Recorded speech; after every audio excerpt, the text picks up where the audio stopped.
శ్రీ గురుభ్యో నమః. అందరికీ నమస్కారం. తెలుగు హోమియోపతి గురుకులానికి స్వాగతం. సరే, ఈరోజు మన విశ్లేషణలో ఏమేం చూడబోతున్నామో ఒకసారి ఫాస్ట్గా చూసేద్దాం. 1. నిజ నివారణ ఎలా కనిపిస్తుంది. 2. ముందు మనసు తరువాత శరీరం. 3. నివారణ జరిగే దిశ. 4. పాత లక్షణాల తిరుగు. 5. తప్పు చికిత్స వల్ల వచ్చే గందరగోళం. మరియు 6. రోగిని ఎలా పరిశీలించాలి. టాపిక్లోకి వెళ్ళిపోదామా? మొదటి భాగం నిజ నివారణ ఎలా కనిపిస్తుంది. క్రితం సెషన్లో మనం నిజమైన క్యూర్కి, పాలియేషన్కి అంటే కేవలం ఉపశమనానికి మధ్య ఉన్న తేడాని చాలా క్లియర్గా చూశాం కదా. ఇప్పుడు దానికి కంటిన్యూయేషన్గా ఇంకొంచెం డెప్త్లోకి వెళ్దాం. ఇక్కడ మన ముందున్న అసలైన ప్రశ్న ఏంటంటే, ఒక పేషెంట్కి మనం కరెక్ట్ హోమియోపతి మందు ఇచ్చిన తర్వాత లోపల వాళ్ల ప్రాణశక్తి నిజంగానే వ్యాధిని నయం చేస్తోందని మనకు ఎలా తెలుస్తోంది? దానికి ప్రూఫ్ ఏంటి? పైకి కనిపించే బాధలు తగ్గిపోతే అదే క్యూర్ అనుకోవాలా, లేక అందులో ఇంకేమైనా ఉందా?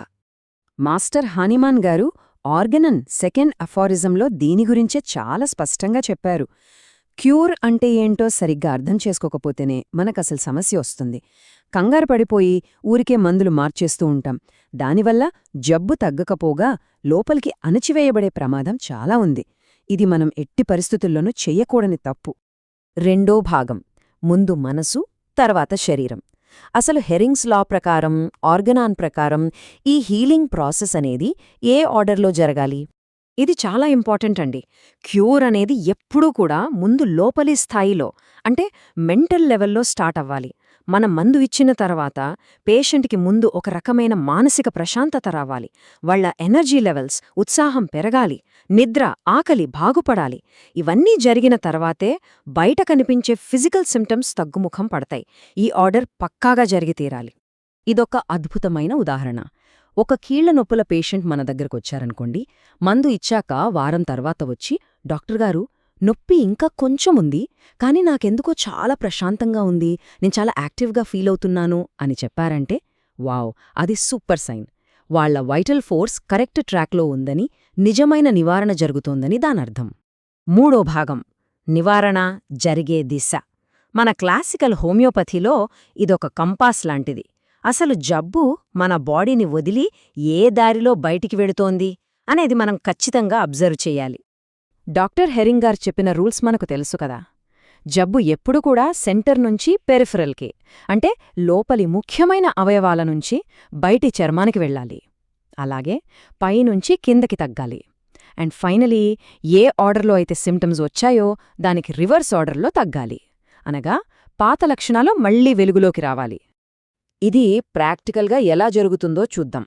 ఒక ఆస్తమా పేషెంట్కి మనం మందు ఇచ్చాక వాళ్ల బ్రీదింగ్ ప్రాబ్లం చాలా వరకు కంట్రోల్ అయింది.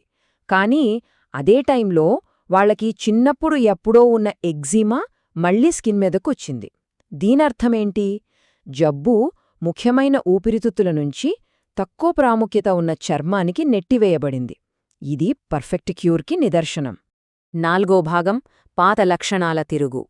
ప్రాక్టీస్లో చాలామంది కన్ఫ్యూజ్ అయ్యేది లేదా అనవసరంగా భయపడేది ఇక్కడే. ఇక్కడ మనం మెయిన్గా గమనించాల్సిందేంటంటే, ట్రీట్మెంట్ టైంలో పాత లక్షణాలు తిరిగి రావడం అనేది చాలా చాలా న్యాచురల్.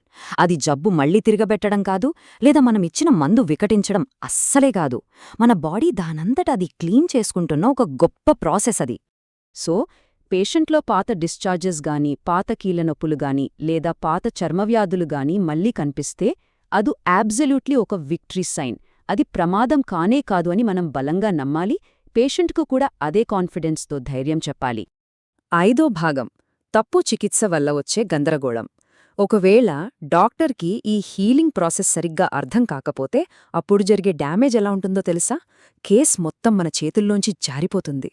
పాత లక్షణాలు స్కిన్ మీదకు రాగానే అబ్బో ఇవి పెరిగిపోతున్నాయేమో అని భయపడిపోయి ఆయింట్మెంట్స్ వాడటం లేదా సిమ్టమ్స్ని బట్టి ఊరికే మందులు మార్చేయటం లాంటివి చేస్తే మొత్తం ప్రాసెస్ ఆగిపోతుంది. బాడీలో ఆర్టిఫిషియల్గా కొత్త డిజీజ్ లేయర్స్ ఫామ్ అవుతాయి. ఆ తర్వాత ఆ కేస్ని ఎవరూ సాల్వ్ చేయలేనంత గందరగోళంగా తయారవుతుంది. ఆరవ భాగం రోగిని ఎలా పరిశీలించాలి. ఒక హోమియోపతి డాక్టర్గా ఫాలోఅప్కి పేషెంట్ వచ్చినప్పుడు మనం వాళ్ళని ఎలా అబ్జర్వ్ చెయ్యాలి, మందు పని చేస్తోందా లేదా అని వేటి ఆధారంగా డిసైడ్ చేయాలి? ఆర్గనన్ ఎఫారిజమ్స్ 6 మరియు 153 మనకు ఎగ్జాక్ట్గా ఇదే చెప్తున్నాయి. పేషెంట్ రాగానే నొప్పి తగ్గిందా లేదా అని మాత్రమే అడగకూడదు. వాళ్ల మానసిక స్థితి ఎలా ఉంది, ఎనర్జీ లెవెల్స్ ఎలా ఉన్నాయి, నిద్ర, ఆకలి బాగున్నాయా, వాళ్లలో సాధారణ శ్రేయస్సు ఎలా ఉంది, ఇవీ మనం చూడాల్సిన అసలైన పారామీటర్స్. ఒక రియల్ లైఫ్ సెనారియో చూద్దాం. ఒక పేషెంట్కి విపరీతమైన మైగ్రేన్ తలనొప్పి పూర్తిగా తగ్గిపోయింది. కాని ఎప్పుడో అణిచివేసుకున్న దుఃఖం లేదా భావోద్వేగాలు అకస్మాత్తుగా బయటికొస్తున్నాయనుకోండి. దాటిస్ ట్రూ క్యూర్.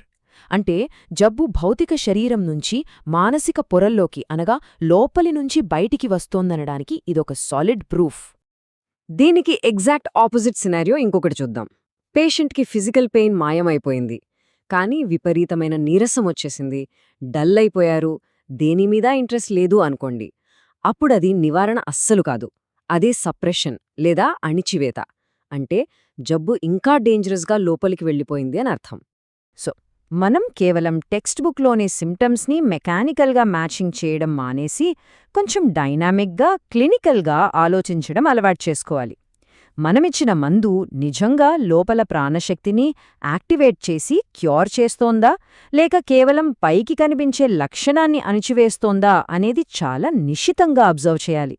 ఓకే, ఇప్పటివరకు మనం మాట్లాడుకున్న పాయింట్స్ అన్నీ ఒక్కసారి సమరైజ్ చేసుకుందాం. నిజ నివారణలో ఫస్ట్ మనస్సు మెరుగుపడుతుంది, ఆ తర్వాత ఎనర్జీ పెరుగుతుంది, లక్షణాలు కరెక్ట్ డైరెక్షన్లో షిఫ్ట్ అవుతాయి, అలాగే పాత లక్షణాలు బయటకొస్తాయి. ఈ మొత్తం ప్రాసెస్ని డీల్ చేయడానికే ఒక డాక్టర్కి కావాల్సింది రెండు: బోలెడంత ఓపిక మరియు పర్ఫెక్ట్ అబ్జర్వేషన్.